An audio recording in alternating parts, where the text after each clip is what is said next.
أعوذ بالله السميع العليم من الشيطان الرجيم من همزه ونفخه ونفثه ألم تر إلى الذين أوتوا نصيبا من الكتاب يؤمنون بالجبت والطاغوت ويقولون للذين كفروا هؤلاء أهدى من الذين آمنوا سبيلا أولئك الذين لعنهم الله ومن يلعن الله فلن تجد له سبيلا فلن تجد له نصيرا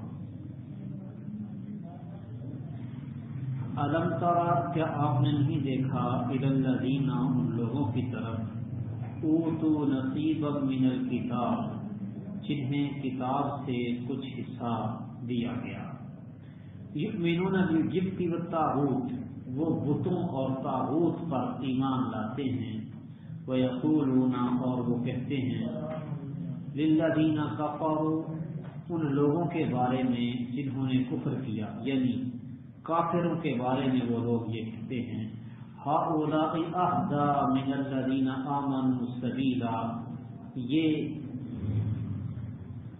ان لوگوں کی نسبت جو ایمان لائے ہیں یعنی ایمان والوں کی نسبت یہ لوگ راستے کے اعتبار سے زیادہ ہدایت پر ہیں اولئک الذین لعنهم اللہ یہ وہ لوگ ہیں کہ جن پر اللہ نے لعنت کی ہے ومن یلعن اللہ اور جس پر اللہ لعنت کر دے فلن تجد له نصیرا تو آپ اس کے لیے کوئی بھی مدد کرنے والا نہ پائیں گے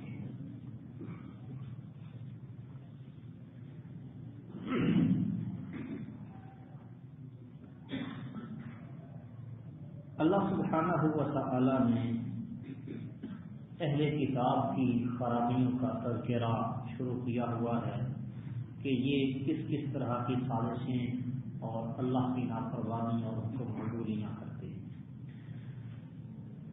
اس میں سے ایک بات اللہ نے یہ بھی ذکر کی ہے کہ الم تر الی الذین اوتوا نصیبا من الکتاب یؤمنون بالجبت والطاغوت کہ جنہیں کتاب میں سے حصہ دیا گیا ہے وہ جبت اور طاغوت پر ایمان لاتے ہیں۔ جبت کا معنی ہے بت اور طاغوت کہتے ہیں ہر اس شخصیت کو جو غیر اللہ کی عبادت کی طرف بلائے، جو خدائی کا دعویٰ کرے، خدائی صفات کا حامل ہونے کا دعویٰ کرے یا کسی شخص میں خدائی صفات مانی جائیں اور وہ اس پر راضی ہو، یہ طاغوت کہلاتا ہے۔ سیدنا عمر فاروق رضی اللہ تعالی عنہ کی روایت امام بخاری نے تعلیقاً نقل کی ہے، کہتے ہیں کہ جبت سے مراد بت ہیں اور طاغوت سے مراد شیطان ہے، ابلیس۔ تو بہرحال یہ جبت اور طاغوت یعنی بت غیر اللہ کی جن کی پرستش کی جاتی ہو اور طاغوت جو اللہ کے علاوہ کسی اور کی طرف دعوت دے عبادت کرنے کی۔ یہودیوں کو نبی کریم صلی اللہ علیہ وسلم سے حسد تھا، بغض تھا، اس وجہ سے وہ کہتے وَيَقُولُونَ لِلَّذِينَ كَفَرُوا هَؤُلَاءِ أَهْدَىٰ مِنَ الَّذِينَ آمَنُوا سَبِيلًا مشرکین مکہ جو کہ خالص واضح مشرک ہیں۔ اہل کتاب ان کو کتاب دی گئی تھی، اس اعتبار سے یہ مشرکین مکہ کی نسبت بہتر تھے، اور اللہ سبحانہ و تعالی نے اہل ایمان کو بھی کتاب دی۔ بہرحال یہ دونوں یعنی یہود و نصارہ کا گروہ اور اہل ایمان کا گروہ کسی نہ کسی صورت آسمانی مذہب پر یقین رکھتا تھا۔ وہ کہ یہود و نصارہ نے اپنے مذہب کے اندر بہت سی تبدیلیاں، تحریف، تغیر، تبدل پیدا کر لیا تھا، لیکن بنیاد ان کی بھی کتاب ہی تھی۔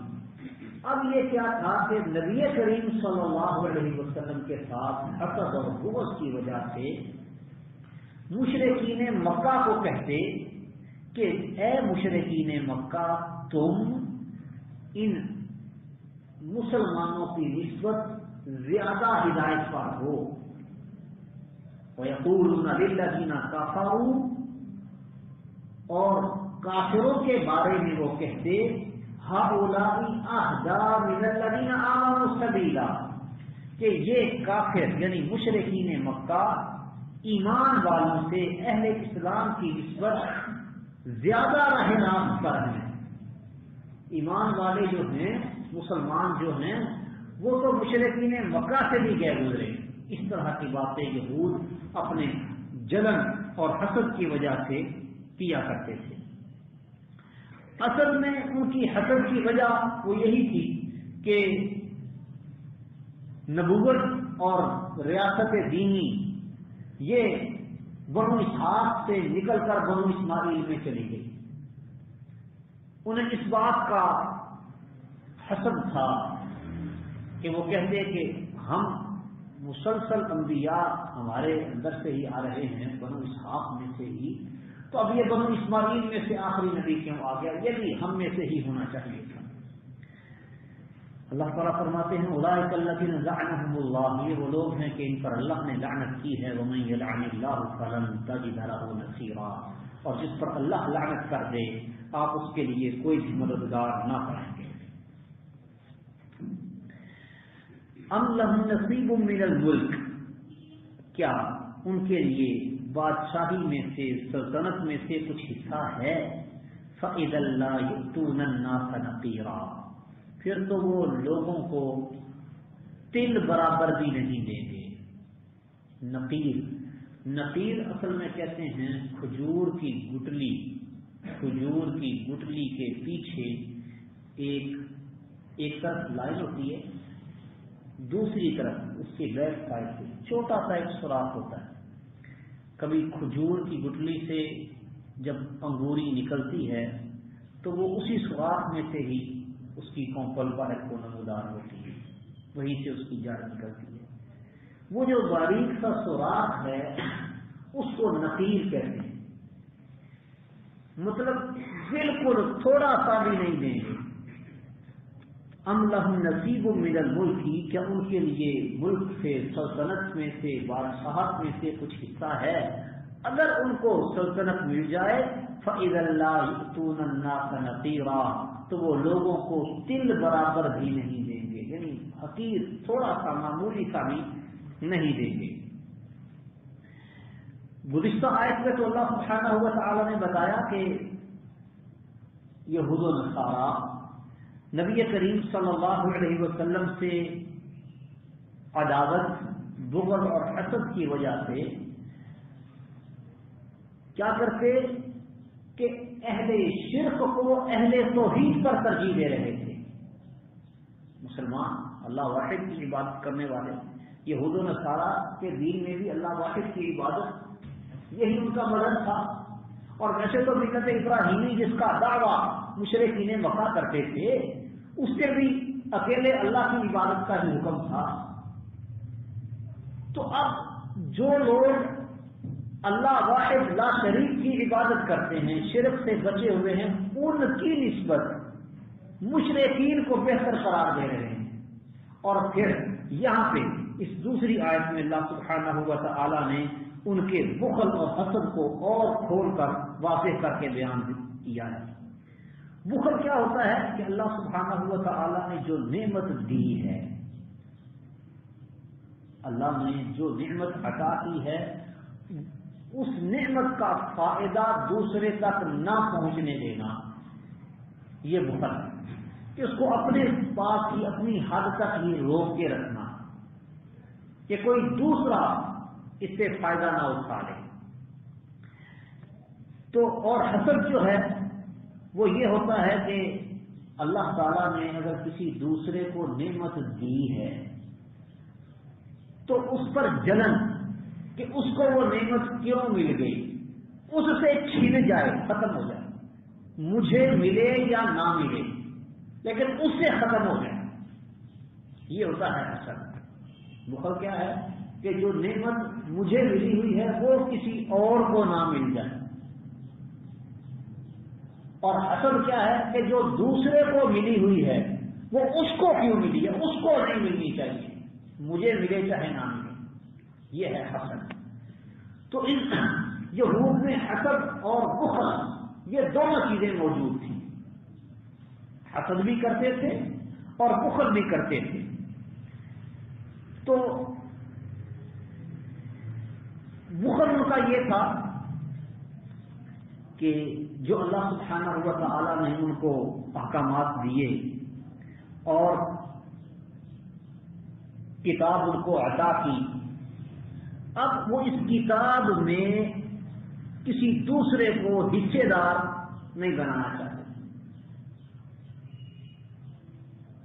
اور حسد یہ تھا کہ اب بنو اسحاق کے بجائے نبوت بنو اسماعیل میں چلی گئی، تو اس پر ان کو جلن تھی کہ یہ نبوت ادھر کیوں گئی،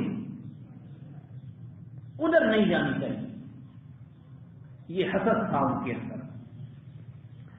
تو یہ دونوں کی دونوں خصلتیں یعنی بخل اور حسد یہ بدرجہ اتم یہود کے اندر پائی جاتی تھی۔ تو قرآن مجید نے بتایا کہ یہ مسلمانوں سے اتنا حسد کرتے ہیں اور ان کے بخل کا یہ حال ہے کہ اللہ تعالیٰ اگر ان کو ملک و سلطنت عطا کرے تو کسی قسم کا کوئی اختیار ان کو حاصل ہو جائے صحیح، مل جائے صحیح، تو اس میں سے ذرہ بھر بھی کسی دوسرے کو دینے کے لیے وہ تیار نہیں۔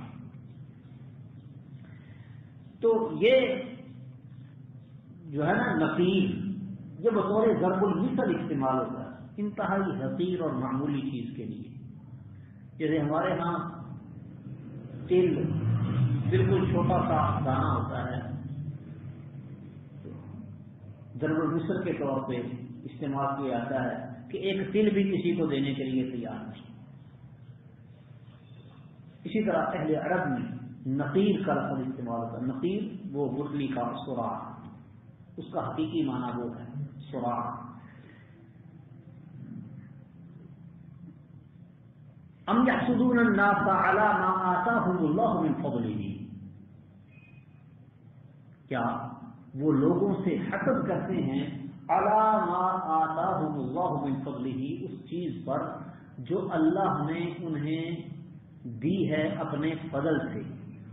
فقد آتینا آل ابراہیم الکتاب والحکمہ وآتیناہم ملکا عظیما، تو تحقیق ہم نے آل ابراہیم کو کتاب بھی عطا کی، حکمت بھی دی اور انہیں بہت بڑی بادشاہی بھی عطا کی۔ مطلب یہ ہے کہ ابراہیم علیہ السلام کے بیٹے اسحاق علیہ السلام کی اولاد سے اللہ سبحانہ و تعالی نے عیسیٰ علیہ السلام تک مسلسل انبیاء اور رسول بھیجے، اور یہ ساری آل ابراہیم، یعقوب جن کا لقب اسرائیل تھا انہی کی نسل میں سے یہ سارے انبیاء ہوئے ہیں۔ تو یعقوب اسحاق کے بیٹے ہیں اور اسحاق ابراہیم کے علیہ السلام۔ تو حکومت و بادشاہ، ریاست و سلطنت ان کے پاس رہی ہے، اور داؤد، سلیمان، موسیٰ، عیسیٰ، دیگر اولو العزم پیغمبر وہ سارے کے سارے اسحاق علیہ السلام کی نسل میں سے ہی ہوئے ہیں۔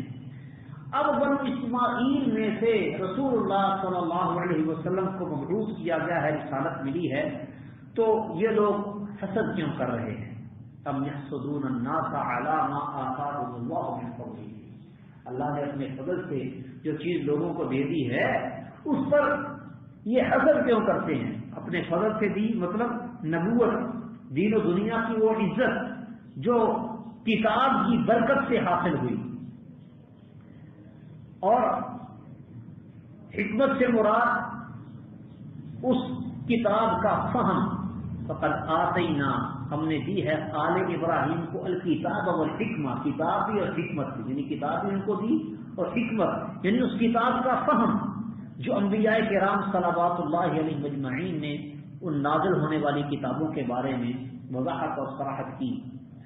وآتیناہم ملکا عظیما، اور ہم نے ان کو ملک عظیم یعنی بہت بڑا اقتدار اور بڑا سلطہ عطا کیا۔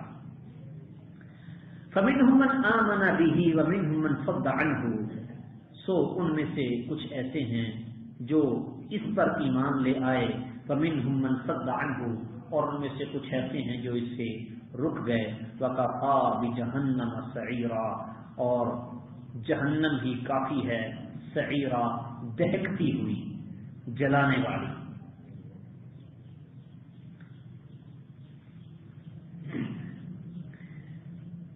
یعنی وہ لوگ جو اہل کتاب ہیں، یہود و نصارا، ان میں سے کچھ ایسے ہیں جو اس نازل ہونے والی کتاب یعنی قرآن مجید پر، اس مبعوث ہونے والے نبی یعنی امام الانبیاء جناب محمد مصطفیٰ صلی اللہ علیہ وسلم پر ایمان لے آئے، اور کچھ ایسے ہیں جو اس سے خود بھی رکتے ہیں اور دوسروں کو بھی روکنے کی کوشش کرتے ہیں۔ اب ان کے دلوں کے اندر اتنا کفر ہے کہ خود بھی ایمان نہیں لاتے، دوسروں کو بھی ایمان نہیں لانے دیتے۔ تو فرمایا وَكَفَى بِجَهَنَّمَ سَعِيرًا، جلانے کے لیے جہنم ہی کافی ہے۔ ان الذين كفروا بآياتنا سوف نصليهم نارا، یقیناً وہ لوگ جنہوں نے ہماری آیات کے ساتھ کفر کیا، سوف نصليهم نارا، ہم انہیں عنقریب آگ میں داخل کریں گے، كلما نضجت جلودهم بدلناهم جلودا غيرها ليذوقوا العذاب، جب بھی ان کی کھالیں ان کے چمڑے جل جائیں گے، بدلناهم جلودا غيرها، ہم ان کو اس کے علاوہ اور چمڑے اور کھالیں دے دیں گے، لیذوقوا العذاب، تاکہ وہ عذاب چکھیں۔ ان اللہ کان عزیزا حکیما، یقیناً اللہ تعالی ہمیشہ سے ہی سب پر غالب اور کمال حکمت والا ہے۔ یہاں اللہ سبحانہ و تعالی نے ان الذین کفروا بآیاتنا کہہ کر اس بات کی طرف اشارہ کیا ہے کہ یہ جو جلانے والا جہنم کا عذاب ہے، یہ اہل کتاب کے کسی خاص گروہ کے ساتھ خاص نہیں ہے، بلکہ تمام پر کفار کو یہ سزا ملے گی کہ وہ جہنم میں جائیں گے۔ سوف نصلیہم نارا، ہم ان کو عنقریب آگ میں داخل کریں گے، کلما نضجت جلودہم بدلناہم جلودا غیرہا، جہنم میں جائیں گے تو ان کا چمڑا پھٹ جائے گا، جب چمڑا پھٹ جائے گل جائے تو پھر درد محسوس نہیں ہوتا، لہذا کیا کریں گے، بدلناہم جلودا غیرہا، ایک کھال جلے گی تو پھر دوسری کھال دوبارہ جسم پر چڑھا دی جائے گی، لیذوقوا العذاب، تاکہ وہ عذاب چکھیں۔ درد کا احساس وہ چمڑے میں ہے، کھال میں، جلد میں، کھال ادھیڑ دی جائے تو نیچے جسم کے اندر درد کا کوئی احساس نہیں ہوتا۔ اسی لیے اللہ تعالیٰ نے فرمایا بدلناہم جلودا غیرہا لیذوقوا العذاب۔ یہ آج سائنسدان وہ بڑا سمجھتے ہیں کہ ہم نے مار کا مار لیا ہے، یہ جان کر کہ درد کو محسوس کھال کرتی ہے۔ تو اللہ سبحانہ و تعالیٰ نے قرآن مجید میں یہ بہت پہلے بتایا ہوا ہے، بدلناہم جلودا غیرہا لیذوقوا العذاب، دوسری کھال کیوں چڑھائیں گے، تاکہ وہ درد چکھیں، انہیں عذاب کا احساس ہو۔ اور جہنمیوں کا چمڑا کتنی دیر میں جلے گا یہ تو اللہ ہی بہتر جانتا ہے کہ ایک لمحے میں کتنی مرتبہ جل کر تبدیل ہوگا۔ جہنم کی آگ بہت تیز ہے، ایک لمحے میں نہ جانے کئی بار ان کا چمڑا جلے گا اور دوبارہ نیا چمڑا چڑھے گا، یہ اللہ ہی بہتر جانتا ہے کتنی مرتبہ ایسے ہوگا۔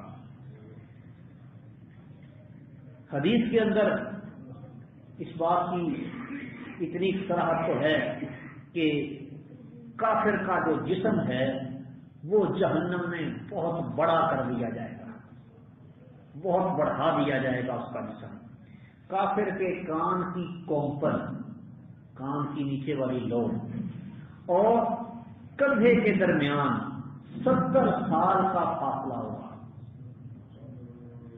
اتنا طویل ہوگا۔ مسند احمد کی یہ روایت ہے، صحیح سند ہے۔ اسی طرح صحیح مسلم کے اندر روایت آتی ہے کہ کافر کی داڑھ یہ احد پہاڑ سے بھی بڑی ہوگی، احد پہاڑ کے برابر ہوگی، اور اس کی جلد کی موٹائی چمڑا کھال یہ اتنی موٹی ہو جائے گی کہ 3 دن کی مسافت کے برابر اس کی موٹائی ہوگی۔ یعنی جسم جتنا زیادہ بڑا ہوگا اتنا زیادہ عذاب ہوگا، تو جسم کو بہت زیادہ بڑھا دیا جائے گا تاکہ یہ زیادہ سے زیادہ ان کو عذاب ہو اور زیادہ سے زیادہ درد ہو انہیں۔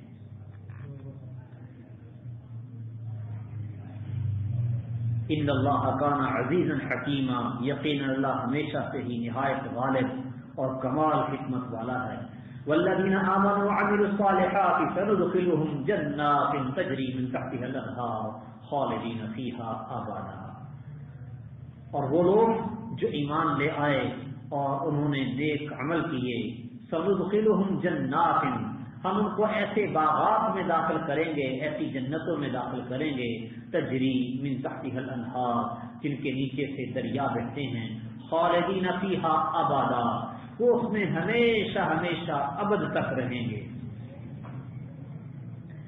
لہم فیہا ازواج مطہرہ، ان کے لیے ان باغات میں بیویاں ہوں گی پاک صاف، وندخلہم ظلا ذلیلا، اور ہم ان کو بہت گھنے سائے میں داخل کریں گے۔ یہ اللہ سبحانہ و تعالیٰ کا قرآن مجید میں عمومی اسلوب ہے کہ وعید اور وعدہ دونوں کو اکٹھا ذکر کرتے ہیں، اہل کفر کے لیے وعید اور اہل اسلام اہل ایمان کے لیے جنتوں کا وعدہ۔ اسی وجہ سے قرآن مجید کو کہا جاتا ہے کتابا متشابہا، کتابا متشابہا، دونوں جہتیں اس میں ذکر ہو جاتی ہیں اکٹھی عموماً۔ نبی کریم صلی اللہ علیہ وسلم کے بارے میں بھی اللہ تعالیٰ فرماتے ہیں کہ ہم نے آپ کو بھیجا ہے بشیرا و نذیرا، خوشخبری دینے والا بھی ڈرانے والا۔ بشارت اور ڈراوا دونوں چیزیں۔ اور اہل ایمان کے بارے میں اللہ تعالیٰ نے کیا کہا ہے؟ یدعون ربهم خوفا وطمعا، اہل ایمان اللہ کو پکارتے ہیں، اللہ سے دعائیں مانگتے ہیں، خوفا اللہ سے ڈرتے بھی ہیں، وطمعا اور اللہ سے لالچ بھی رکھتے ہیں، طمع بھی رکھتے ہیں۔ تو یہ دونوں چیزیں عموماً اللہ سبحانہ و تعالیٰ قرآن مجید میں اکٹھی ذکر کرتے ہیں۔ تو اب بعض و تذکیر کا یہ انداز بہت مؤثر ہے، تو اللہ سبحانہ و تعالیٰ نے اہل ایمان کے لیے باغات کا، جنتوں کا وعدہ کیا ہے کہ جس کے نیچے سے دریا بہتے ہیں۔ دریاؤں کی، جنت کی نہروں کی تفصیل سورۃ محمد میں وہ آگے آ جائے گی، وہاں پہ اللہ سبحانہ و تعالیٰ نے کھلی بیان کی ہے۔ اسی طرح جنت کی جو عورتیں ہیں ازواج مطہرہ، اس کے بارے میں سورہ رحمان کے اندر تفصیل ہے، تو وہاں انشاءاللہ اس کو دیکھیں گے۔ وندخلہم ظلا ذلیلا، ہم ان کو بہت گھنے سائے میں داخل کریں گے۔ ظلا ایسے سائے میں، ذلیلا جو خوب سائے والا ہوگا، یعنی گھنا سایہ۔ نبی کریم صلی اللہ علیہ وسلم فرماتے ہیں کہ جنت میں ایک ایسا درخت ہے کہ اگر اس کے سائے میں تیز گھڑ سوار چلے دوڑے اور وہ مسلسل 100 برس تک دوڑتا رہے، چلتا رہے، اس کا سایہ ختم نہیں ہوگا۔ اسی کو اللہ نے کہا ہے وَظِلٍّ مَمْدُودٍ، لمبے لمبے سائے۔ جنت کے اندر بڑے گھنے اور بڑے لمبے سائے۔ اس کو حدیث میں شجرہ خلد بھی کہا گیا ہے، شجرہ خلد، خلد والا درخت۔ ان اللہ یأمرکم ان تؤدوا الامانات الى اہلها واذا حکمتم بین الناس ان تحکموا بالعدل۔ ان اللہ یأمرکم، یقینا اللہ تعالیٰ تم کو حکم دیتا ہے، ان تؤدوا الامانات الى اہلها، کہ تم امانتیں ان کے حقداروں کو لوٹا دو۔ وَإِذَا حَكَمْتُمْ بَيْنَ النَّاسِ أَن تَحْكُمُوا بِالْعَدْلِ، اور اس بات کا حکم دیتا ہے کہ جب تم لوگوں کے درمیان فیصلہ کرو تو عدل کے ساتھ کرو.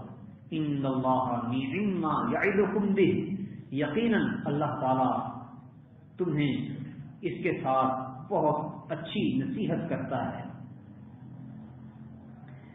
ان اللہ کان سمیعا بصیرا، یقیناً اللہ تعالی ہمیشہ سے ہی خوب سننے والا اور خوب دیکھنے والا ہے، یا سب کچھ سننے والا اور سب کچھ دیکھنے والا ہے. تو یہاں اللہ سبحانہ و تعالی نے کفار کے احوال اور ان کے متعلق وعید کا ذکر کیا، اور پھر احکام کا سلسلہ اللہ تعالی نے دوبارہ سے شروع کر دیا ہے. اب یہاں پہ امانتوں کو لوٹانے کا حکم دیا جا رہا ہے. امانت یہ ہر قسم کی امانت مراد ہے. اس میں صرف مالی امانت نہیں، عام طور پہ امانت اور خیانت اور دیانت یہ بس تصور اس کا ہے مال، مادیت کے ساتھ. اس کے علاوہ اور بھی بڑے کام ہیں جن کا تعلق امانت کے ساتھ ہے. تو مذہب کے ساتھ بھی اس کا تعلق ہے. اہل کتاب یہود و نصارہ یہ مذہب کی امانت میں خیانت کرتے تھے. اللہ تعالیٰ نے جو احکامات ان کو دیے تھے وہ لوگوں تک نہیں پہنچاتے تھے. نبی کریم صلی اللہ علیہ وسلم کو بھی اللہ تعالیٰ نے فرمایا بلغ ما انزل الیک من ربک، جو کچھ آپ کی طرف آپ کے رب کی طرف نازل کیا گیا ہے وہ پہنچا دیجیے. اگر آپ نے ایسا نہ کیا فما بلغت رسالتہ، تو آپ نے اللہ کے پیغامات پہنچائے نہیں. صحابہ کرام کو نبی کریم صلی اللہ علیہ وسلم نے پوچھا تھا کہ کیا میں نے اللہ کے پیغامات تم تک پہنچا دیے ہیں حجۃ الوداع کے موقع پر؟ تو انہوں نے کہا ہاں، قد بلغت وادیت، آپ نے تو پیغامات پہنچا دیے ہیں، امانت ادا کر دی ہے. ادى الامانہ ونصح الامہ، امانت ادا کر دی اور امت کی خیرخواہی کی. امانت مذہبی معاملات میں بھی ہے اور امانت عہدے اور منصب کی تقسیم میں بھی ہے. صرف ذاتی مفاد، رشتہ داری، ذاتی تعلقات یا رشوت کی وجہ سے اہل آدمی کو عہدہ دینے کی بجائے نااہل کو عہدہ دے دیا جائے، یہ بھی خیال ہے. یہ چند ایک مثالیں ہیں. امانت ہر معاملے میں ہے، ہر چیز میں امانت، اس کا لحاظ رکھنا اور خیال رکھنا ضروری ہے. ان اللہ یأمرکم ان تؤدوا الامانات الی اہلها، جو حقدار ہے اس کو اس کا حق دو. اللہ تمہیں حکم دیتا ہے کہ امانتیں اس کے حقداروں تک پہنچا دو. وَإِذَا حَكَمْتُمْ بَيْنَ النَّاسِ أَن تَحْكُمُوا بِالْعَدْلِ، اور جب تم لوگوں کے درمیان فیصلہ کرو تو انصاف کے ساتھ، عدل کے ساتھ فیصلہ کرو. امانت میں خیانت ایسا بڑا جرم ہے کہ یہ شہادت کی وجہ سے بھی معاف نہیں. نبی کریم صلی اللہ علیہ وسلم خیبر سے واپس آ رہے تھے. آپ کا ایک غلام تھا بجعان، ایک اجنبی تیر اس کو آ لگا تو صحابہ کہنے لگے ہنی اللہ الشہادہ ہنی اللہ الجنہ، اس کو شہادت، اس کو جنت مبارک ہو. نبی کریم صلی اللہ علیہ وسلم نے فرمایا ہے ان شمل التي غلها من الغنائم لتشتعل عليه نارا، وہ جو چادر اس نے غنیمت کے مال سے چرائی تھی، جو خیانت کی تھی، وہ اس پر آگ بن کر برس رہی ہے. شہادت کا اجر ہوا ہے خیانت کی وجہ سے. شہید کا پہلا قطرہ زمین پر گرنے سے پہلے ہی اس کے سارے گناہ معاف ہو جاتے ہیں. الا الدین، قرض معاف نہیں ہوتا۔ اب قرض کے بارے میں بھی حدیث کے اندر وضاحت موجود ہے کہ اگر وہ ادا کرنے کا ارادہ رکھتا تھا لیکن ادا نہیں کر سکا، شہید ہو گیا، اس کے ورثاء بھی ادا نہیں کرتے، تو اللہ تعالیٰ قرض خواہوں کو اپنی جناب سے دے کر شہید کی گروہ خلاصی کروا دے گا، اور اگر اس کی ادائیگی کی نیت نہیں ہے تو پھر نہیں۔ اور جو خیانت کرنے والا ہے اس کی تو ادائیگی کی نیت ہوتی نہیں، اس نے تو خیانت کی ہے، اس نے تو لیا ہی اس لیے ہے کہ دینا نہ پڑے۔ وَإِذَا حَكَمْتُمْ بَيْنَ النَّاسِ أَن تَحْكُمُوا بِالْعَدْلِ، اور اللہ تم کو اس بات کا بھی حکم دیتا ہے کہ جب تم لوگوں کے درمیان فیصلہ کرو تو انصاف کے ساتھ فیصلہ کرو۔ قرآن مجید میں کئی مقامات پر عدل کی تاکید کی گئی ہے، حتیٰ کہ اپنے خلاف بھی فیصلہ ہو تو تب بھی عدل اور انصاف کا دامن ہاتھ سے نہیں چھوڑنا۔ وَلَا يَجْرِمَنَّكُمْ شَنَآنُ قَوْمٍ أَلَّا تَعْدِلُوا، کسی قوم کے ساتھ اگر دشمنی ہے تو اس کی دشمنی تم کو مجرم نہ بنا دے کہ تم عدل نہ کرو۔ اعدلوا هو اقرب للتقوى، دشمنوں کے ساتھ یہ ضرور انصاف۔ وَإِذَا حَكَمْتُمْ بَيْنَ النَّاسِ أَن تَحْكُمُوا بِالْعَدْلِ إِنَّ اللَّهَ نِعِمَّ مَا يَعِظُكُم بِهِ، اللہ تعالیٰ اس کی تمہیں بہت اچھی نصیحت کرتا ہے۔ ان اللہ کان سمیعا بصیرا، یقیناً اللہ تعالیٰ ہمیشہ سے ہی خوب سننے والا اور خوب دیکھنے والا ہے۔